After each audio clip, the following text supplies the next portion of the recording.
Uzun zaman sonra Avrupa'da bir sabahımız var. Yapmamız gereken tek şey cappuccino içip tatlı yemek abi. Ay şimdi bir natacıya gidiyoruz. Orada bir kahvaltıyla başlayacağız.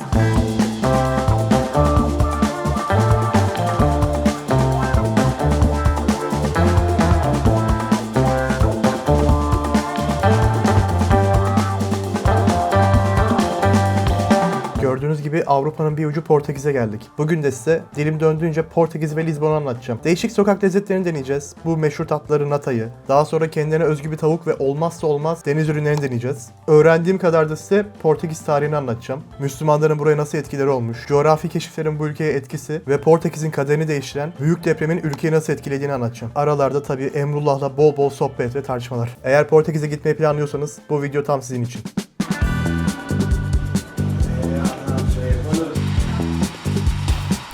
Şimdi bir sürü nota aldım. Burası, adı neydi buranın? Mante Igaria. Mante Igaria. Evet, çok iyi. Fabrica de Pastilla Nata. Burası merkezde olan yer. Merkezin tam ilçe adını daha öğrenemedim. Lizbon'da 2 tane natacı varmış. Bu ikisi galiba rakip olarak geçiyormuş. Biri Belem'de, diğeri de burası. Belem'deki daha tarihi olarak geçiyor. Tarihi olan yer konusunda da çok da lezzetli değil diye yorumlar varmış. Neyse, buraya yakın diye ilk burayı deniyoruz. Bu arada masalarda yok ama orada direkt tezgahlarda yemek için yer yapmışlar. Pudra şekeri ve tarçın koyabiliyorsunuz. Sen mi koydun bunları? Bir şey söyleyeyim mi? Bayağı yediğim en iyi tatlılardan biri. İlk ısırdığım an hamurundan hani lokma dökerler ya sıcacık böyle taze taze. Onun tadını aldım. O yağın içine kızarmış hali olur ya. O yağ tadı geldi bana. Ama yani şu hamuruna bakar mısınız ya? Bir kalıba böyle kat kat tereyağıyla açılmış bir hamur var. Aynı şey gibi, milföy gibi aslında ama kruvasan mantığı. Onu tepiyorlar, içine krema sıkıp fırına veriyorlar. Ben çok beğendim. Bu arada ben de çok beğendim. Ya bir tatlıda olması gereken tek özellik baymaması. Baymaz. Baymaz, hiç baymaz. Ben mesela bir tane daha alsaydım keşke. Ulan acaba diğeri nasıl olacak yani? Diğeri daha tarihi. Diğeri dediğin Belem mi? Belem tarafı daha tarihi galiba. Orada da mı yiyeceğiz? Oğlum orada da mı yiyeceğiz de Emrullah yemeğe karşı bu arada. Yemek yemememiz gerektiğini düşünüyor. Hayır, az yemeyelim. Ayda 3 kere yiyelim yeter diyor. Hayır, şu an keyfine yiyoruz ya. Sen bunu her gün yapmayı düşünüyorsun. Her Abi- gün böyle yapmayı düşünüyorsun. Ama her gün bunu yapamazsın. Yaparsın ya. Yapamazsın. Ya yapman gerekiyor bence. Gereklilik başka bir şey. Yapamazsın. Arkadaşlar hediyeliğimizi çalmışlar bakın. Bu Taksim olmalıydı. Yapay zeka var. Yapay zeka mı? Çok yapay zeka. Abi evet net yapay zeka. Emrullah şimdi öğrendiğim Portekizce kelimeler. Çıkarken herkese adios amigos diyorsunuz. Başka? Hola. Hola, merhaba hola. Quanto? Quanta cento? Kaç para bu abi? How much? How much? Abi her şey galiba prego diyeceğiz ya. O okey. Prego. Prego mesela hiç çalışmadık aslında. Çok duyuyoruz ama Prego'ya bak. Çözeceğiz. Daha ilk günümüz, ilk sabahımız, ilk saatlerimiz.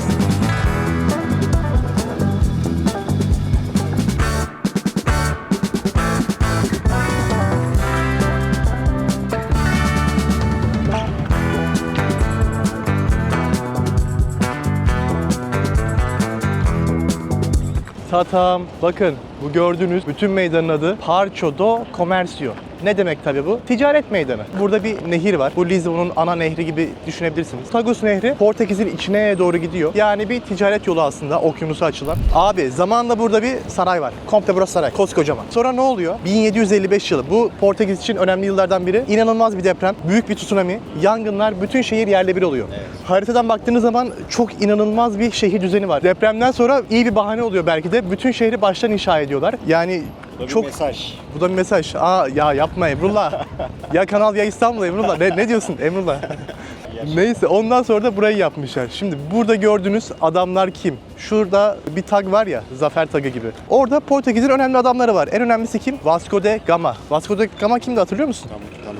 Ama Tabii. gama ışınıyla alakası var mı? Emrullah tabii ki de yok. Böyle bir şey olabilir mi? Çok seri bir sosyal bilgiler dersi. Vasco da Gama kimdir? 15. yüzyılın sonlarında yaşamış. Portekizli bir denizci ve kaşif. Zaten herkes bunu tanıyor. En büyük olayı ne? Avrupa'dan yola çıkıp Ümitburnu'nu dolaşarak deniz yoluyla Hindistan'a ulaşan ilk isimlerden biri olması. Hindistan'a bir deniz yolu bulduğu için de baharat ticareti için yeni bir rota buluyor, keşfediyor. Yani Osmanlı'nın da bir yandan önemini kaybettiriyor, coğrafi önemini. Bulduğu yeni yollarda da Portekiz'e hem ekonomik hem de siyasi bir güç kazandırıyor. geliyor. Tabii Portekiz'in bu coğrafi keşifleri yapması bir şans değildi. Baktığınız zaman zaten Avrupa'nın en dışında olan yer. Okyanusa bir açılımı var ve bu yüzden denizcilikte çok ilerlemişlerdi. Ve bu deniz yoluyla Afrika kıyılarına, Hindistan'a, Güneydoğu Asya'ya ve özellikle de Brezilya'ya ulaşabiliyorlar. Zamanında Brezilya Portekiz Krallığı'nın en büyük parçasıydı ve 1808 yılında Napolyon Portekiz'i işgal ettiğinde Portekiz Krallığı başkentini Rio de Janeiro'yu taşıyor. Brezilya'ya yani.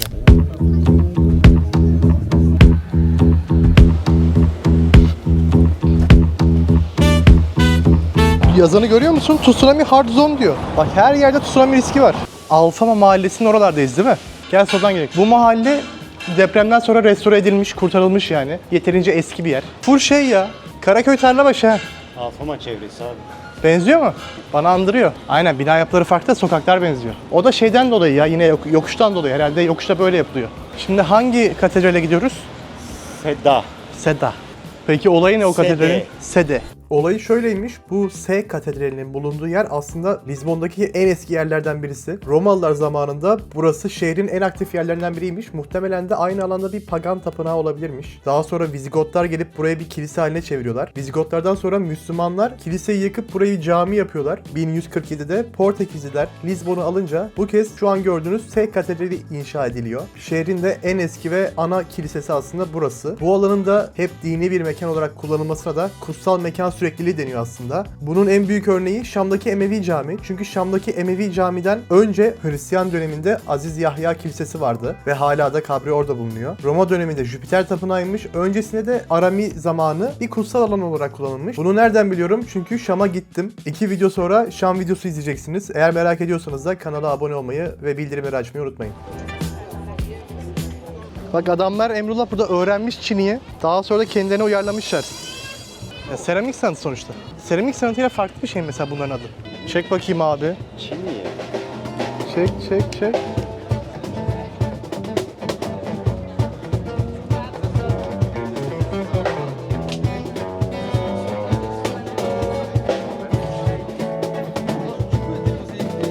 Görmen lazım ya.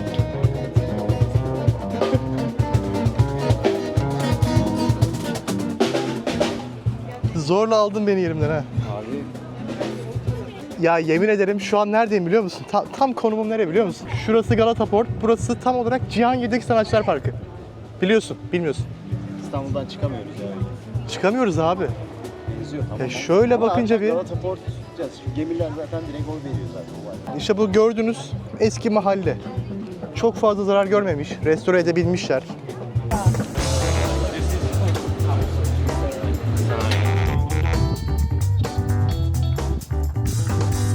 Ya buradan da gidilir Emrullah. Bence bir yere giden tek bir yol yok yani. Heh bak kale. Yemin ederim Fatih ya, surlar. Ya Fatih ne güzel bir yer. Her yere benziyor. Ya da her yer ona mı benziyor? Emrullah gerginsin. Tuvalet. Nerede var tuvalet? Soracağım diyor. Ben burada wipe'lıyorum. Arkadaşlar Emrullah kafayı yiyecek. Bakın ben 7,5 kilo verdim. 25'in altında olduğum için. Emrullah 28 yaşında olduğu için kadayıf yani. 15 euro verdi. Abi kadayıf olduğun için 15 euro verdin. Ne düşünüyorsun bu konuda? Kadayıf olduğum için 15 lira vermedim. Kaleyi görmek için 15 lira verdim. Emrullah hala kameralara alışamadı. Çok utangaç. Normalde böyle değil. Ona güzel bir oran verdim. Orana da inanmıyor. 1.333.000 de bir olasılıkla Lizbon'da gördüğümüz bir kişiyi bir daha görebilirmişiz. Bomboş bir oran. Aç ulan hadi. Kalenin içinde bu alanı dolaşırken, bakın burası kale, kale kompleksi. Etrafta tavus kuşları var, aynı şey gibi. Nara'daki gibi o Budist tapınakların etrafında geyikler vardı. Ya bu arada ben Japonya ve İran'ı unutamadım. Hala kalbimin bir yerinde. Gidek gel gidek. Adana'ya gel gidek. Şu Adana muhabbetini yapmıyoruz. Ya buradan sonraki gezim abi Adana'ya olacak. Heh. İndik. Pasaport İndik. kontrolündeyiz. Adam Adana planı yapıyor ya. Biz ona Abi inmişiz. ben açım arkadaşlar. Emrullah aç değil ama genel olarak bende bir açlık var. Veli ben seni böyle aç bırakıp lezzeti 2 katı almanı sağlayacağım. Yoksa sen çok daha fazla yiyeceksin. Neyse yine acayip bilgilerim var. Arkadaşlar burası çok eski ya. Ciddi eski. Zaten bir antik kent geziyor gibisiniz. Olmasa abartın şu yerlere bak.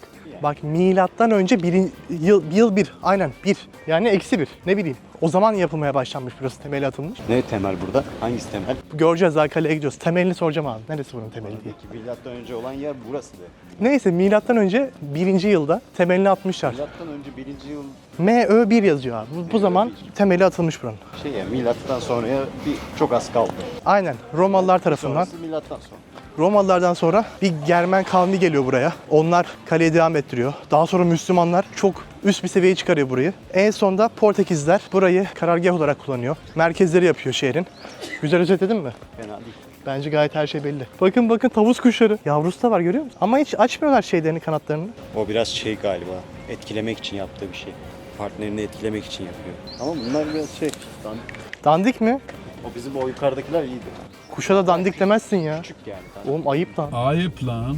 Bakın hendek yapmışlar da kurumuş buraya.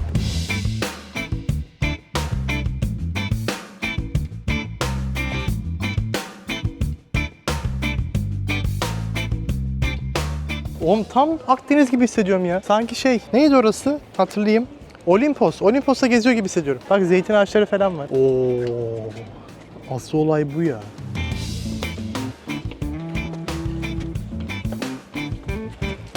Arkadaşlar ben artık 90 kilo bir ağır vasıta olduğum için çıkarken yoruluyorum. Ne buldun Emre? Oha lan bayağı yüksek bura.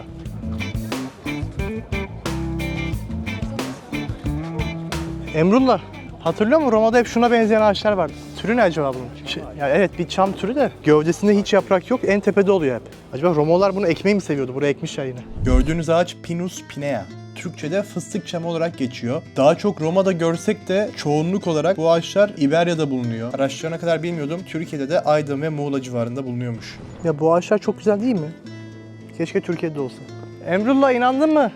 Milattan önce 1'de bir şeyler yapıldığına. Milattan önce burası bak okey. Okey bak temel atmışlar. Direkt temel yani. Buraya okeyim zaten. Okeysin. Ben inanmadım diye bir şey Peki söylemedim. temeli bura olduğunu anladın mı? Temeli bura yani inandın.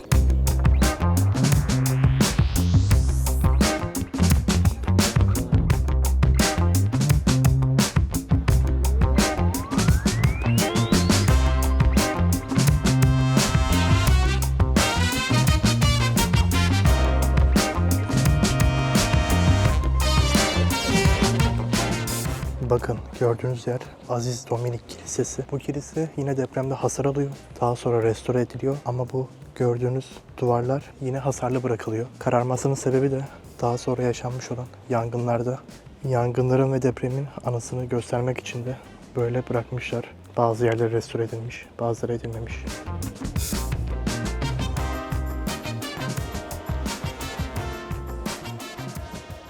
Şu an tavuk yemeye geldik.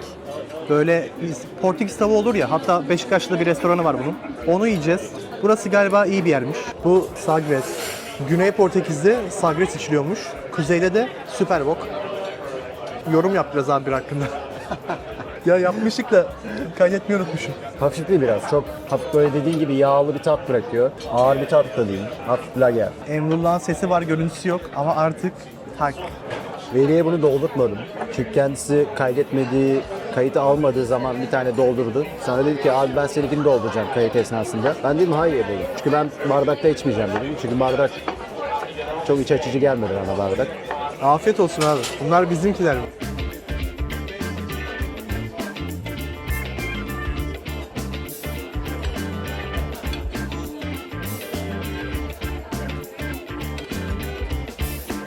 Emrullah iyi kokuyor değil mi? Mükemmel. Tavuk ve patates söyledik gündüz. Tavuk 17 euro falan. Abi önce yemeden önce yorum yap. Bir ön yargı. Ön yargı istiyorum. Ön yargı mı? Ya çok lezzetli görünüyor. Çok güzel kokuyor. Gayet iyi pişmiş. Hemen dağılıyor. Mükemmel bir tavuk olması Bir gerek. çevire bu aslında. Kömürde çeviriyorlar. Peri peri sosluymuş. Atıyorum abi. Ha, ben bir sos tadı almıyorum ama sadece iyi bir tavuk yiyorum. Hiç kuru değil bu arada. Mükemmel. İyi bir tavuk. Derisi bayağı lezzetli oğlum. Sos derisinde zaten. Aynen Yani şu dışını bir ye. Felaket tuzlu bir tat var. Sosu neredeyse ona banacağım da. Ulan Emre biz çok mu acıktık ya? Biz acaba hiç doymadık mı? Güne natayla başlamak saçma mıydı? Neyse en azından enerjimiz yerine gelecek. Patates net tavuktan daha başarılı. Yani bu tavuk 17 euro. Etmez ya. Şimdi buradan o yıkılmış kiliseye mi gideceğiz? Bir kilise var burada. Tepesi açık. Zamanla depremde yıkılmış. Bunlar da demiş ki biz bunu böyle bırakalım. Ana olsun. Yani nasıl bir depremse o zamanlar galiba tersaneler yok. Tahmini böyle 8,9 diyorlar. Çünkü internette net bir şey yazmıyor. Cidden bunları derinden etkilemiş. Bir çağ açmış yani. Bir coğrafi keşifler, bir o deprem, bir de Karanfil devri. karanfil devrimi. 3 tane bunların şeyi var. Çağı var. 3 tane çağları var. Neyse. Orada görüşürüz. Oo, birajımızı bulduk Emrullah. Buraya geleceğiz. Birajımız burası. Burası abi. Ha bu mu? Aha, yıkık kilise. Daha çok burası ilgimi çekiyor. Tam burada yazıyor. Oo, student. 5 euro. Ne oldu, gerildin yine? 1755'te Lizbon'u vuran felaket aslında tek başına deprem değil. Depremden sonra tsunami geliyor. Ardından günler süren yangınlar ve şehir neredeyse baştan aşağı yıkılıyor. Carmo Manastırı da o günden geriye kalan en etkileyici yerlerden biri. Eskiden Lizbon'un en büyük gotik yapılarından biriymiş. Ama depremde çatısı çöküyor ve bir daha yapılmıyor. O yüzden bugün burada gördüğünüz bu açık taş kemerler şehrin en büyük travmasının izi. Şu an burası bir müze olarak kullanılıyor ve içeride gördüğünüz bu renkli seramiklere azulejo deniyor. Bu seramiklerin kökeni büyük ölçüde Endülüs İslam dünyasına dayanıyor. Ama sonra kendi tarzını yaratıp sokaklarda binaların cephesini süsleyen bu hale getiriyor. Bak, içtiğin an Tuborg fıçı tadını alıyorsun. Tuborg fıçıyı içtin mi diye bana bir sorsana. Hiç içmedin mi? Hiç hatırlamıyorum. Ama burada da o yağlı tat var. Genelde Carlsberg içerim. Bu arada 6 euro ha. Bence pahalı. İkisi 6 euro. Yok. Biri 6 euro. Evet. Biraz şaka gidiyor. Yani şaka yapıyoruz. Yok vallahi bak. Hiç İnanmıyorum. almadım Emrullah. Scheiße. Nein, nein, Ben nein. senin bu iki biraya 12 euro vereceğine inanmıyorum. Yani. Vallahi verdim şak diye. Hiç acımadım. Veli bundan sonra sen yapma bundan. Ben alışverişe Seni gönderdim mi normal dönmüyorsun yani. İşte 6 euro mu şu? Aa, 6 euro. Evet. Hadi geçiyoruz. Trollüyorsun beni ya. Oğlum yemin ederim. Ya sen 6 euro vermezsin oğlum saçmalama. Doğru. Dün gece vermezdim. Oğlum dün euro 2 euro verdik dün gece. 6 euro vermedin ya. Beni trolleme ya. Yemin ederim 6 euro verdim ya. Ne yapacağız? Ne yapacağız ya şaka mısın? Ya ne yapayım? 6 euro akmaz diyorsun. Bazen düşünmemek. Yo canın sağ olsun 5 lira ona 6'ya bir şey değil de pahalı çok pahalı yani. Evet, pahalı. Sırf beni gelmek için mi yapıyorsun bunları? Yo ya, Kavga vallahi edilmiyor. vallahi gelmek için yapıyorum. Hatta ekliyorum şuraya. Bakın uygulamamız. Emrullah'ın midesini büyütmeye çalışıyorum genel olarak. Önce belinin midesini küçültmeye çalışıyoruz. Çalışmalıyız. Akşam. Bu arada 2 tane deneyim var. Durma, bir yere yollayıp duruyorum onları. Onlar deniyor, bize söylüyor. Bu çok iyi. Önden gönderiyorsun. Bulut pazara gitmiyoruz. Neydi o? Deniz mahsulü satan lokal bir yerimiz var. Fiyat sordun mu? Fiyat sormadım. Ben Fiyatlar ne kadarmış? Fiyatlar nasıl bunu sordun? fiyat sordum. Abi sor ne oldu? Adam iyi desek anlayacak mısın? Demeyecek abi biz şunu yedik şu fiyata yedik. Böyle boş. Menüyü çekip atsaydık bize keşke. İşte çok ucuzdu diyor, biz mi gidiyoruz? Neymişler? Neymişler? Karides, sardalya, böyle bir sarımsaklı midye kabağı, lokal şarap. O çok önemli. Sen şarap ne kadardı? Ben bir şaştırırım. Emrullah, acımam. Şey gibisin. Karımla ya şimdi. Harcamadan duramıyor. Ben de böyle para hesabı yapıyorum. Abi Avrupa yiyip içmeyeceksek ne anlamı var? Ya çünkü gezeceğimiz yerler hiç İstanbul'a mı bakıyor böyle? Çok da bir olayı yok. Şimdi buradan Porto'ya geçeceğiz, aynı gezi İstanbul'da yapacağız. sen böyle gezmezsin. Gezmem. İstanbul'da sen Beyoğlu'nda böyle bir sürü mekan var. Hangisine girdin? Hangisinden bir şey sıfır. bildin? Bir tek Leman bilirim ben. Ha, bildiğin yerle yine lokal yerlere gidiyorsun aslında sen. Yani her zaman gideceğin yerlere gidiyorsun. Sen orada turist odaklı yerlerin hiçbirine gitmiyorsun ki. Beyoğlu'nun Galata'nın çevresinde bir sürü restoran var. Yani hangisi de yemek yedin? Hiçbirinde. Şu an neyi tartışıyoruz? Yani sen İstanbul'la yapacağın şey yakıyorum demiyorsun. Ben yapacağım değil, göreceğim şey diyorum. Nata'yı nerede bulacaksın İstanbul'da? Abi nata yoksa simit var. Simit mi nata mı? Birebir abi bu arada. Eyvallah. Sabah kalktın abi. Simit yerin sabah kalkınca. Cappuccino simit mi yapacaksın? Çay simit. Çay simit mi cappuccino nata mı? İkisi var. Lizbon'da değilsin tamam mı? Eyvallah. Cevabı ikimiz de biliyoruz şimdi. Türk izleyicilerimize bunu yapma. Linç yiyeceğim bunu. Abi cappuccino nata. Ha çay simit yok. Yine aldın seyirciyi yanına. Ama şu olayı sevdim. Ne? Mahalle aralarında böyle, buna ne denir? Seyyar mı denir? Seyyar Abi, mı? Seyyar değil ama aslında. seyyar değil, butik de değil, lokal de denemez, mahalle arası.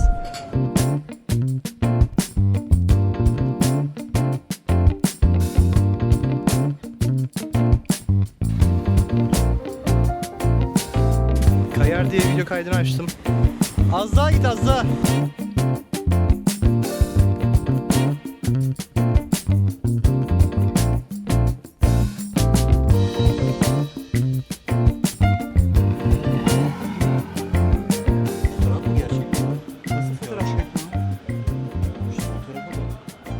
Allah nasıl sahte olsun zaten, baksana şunlara. Bak mavi sakız var herhalde. Ne sayfa diyor ama ya. Sarımsaklı tereyağlı karides var. Burada midye var. Bu da sarımsaklı ama bu sıcak mı soğuk mu? Sıcak hafif. Bu da sıcak ama hafif. Bir de sardalya gelecek. Bunlar nasıl yeniyor? Ben sana bunları sunayım, gel abi. Gel. Gel. Sarımsaklı, bol sarımsaklı. Sadece sarımsaklı gibi. Abi yerken şunu düşün. Karidesle, ıstakozla, yengeçle aslında bir böcek. Yani midye de böcek aslında. Böcek sayılır mı midye? Deniz canlısı. Bunlar böcek sayılmaz da. Yani böcek olması için ne deniyordu bunlara? Eklem bacaklılar mı? Aynen. Bak şöyle göstereyim. Bu midye. Bu da yanında gelen sarımsak.